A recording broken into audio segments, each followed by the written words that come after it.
Hondas have a standard drive kit for, say, a Honda Elite that you can buy in America. Now remember, the Japanese are very smart. They have a certain model they sell to their home country. It's called a dio. It means God in Latin, but to them it's just it's a name, I think. Also, they sell the same motor in Europe. It's called a Vision. So they have a European market, an American market, and a Japanese market.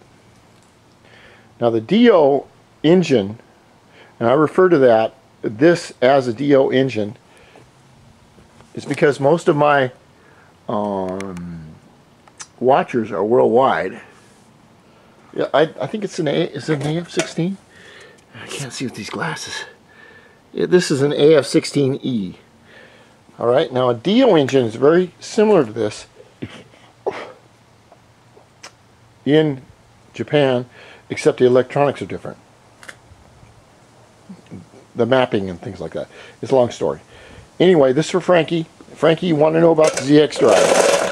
Let me explain very quickly what the drive entails, and to all my people or friends out there, students, because I was born to teach, in order to control a thing, we must understand a thing.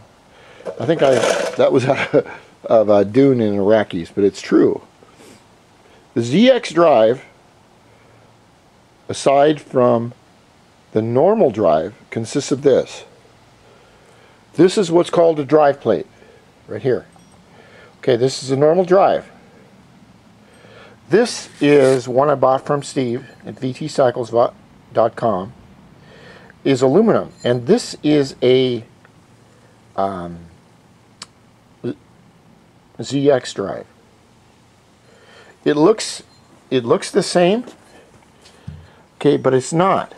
The angle of the bevel is different, which means if you were to put this onto here and run it with this belt won't catch this because the bevel is different, in simple terms.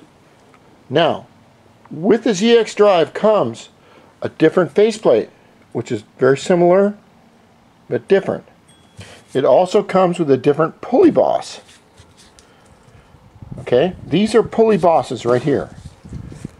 The ZX is a little bit different, and this one, I don't know where I got that one at, but that's kind of cool. It's either shorter or longer, I'm not sure, but that goes right behind the belt, and that's what the front of the belt rides on. That's what's called a pulley boss. You have to have a ZX pulley boss. You also have to have two more things. A ZX belt, which is slightly shorter than this stock belt. Now, slightly shorter, I mean by maybe a ½ inch, but you won't be able to notice it. Also with the ZX belt is it is an extra 1/8 inch wider. And you won't be able to notice that unless you hang around belts all the time. The last thing the ZX drive entails is a different rear pulley. Not this part right here, but this clamshell pulley right here. It is a tiny bit wider in diameter so that this a ZX will be a little bit higher and it will still fit in the case. But you have to have all those components if you want a ZX drive. Alright, what's the advantage of the ZX drive? Honestly, I will tell you the exact truth of what I found out. One guy alone in the wilderness, it doesn't make a damn bit of difference. Now that could be from me being naive, or it could be from I'm not knowing how it's used. I don't have the luxury of going to Hawaii and going up and talking to a bunch of these riders because I ride alone. I'm just an old Hallie riding alone here, and it's so fun to figure out how it works, how all this works.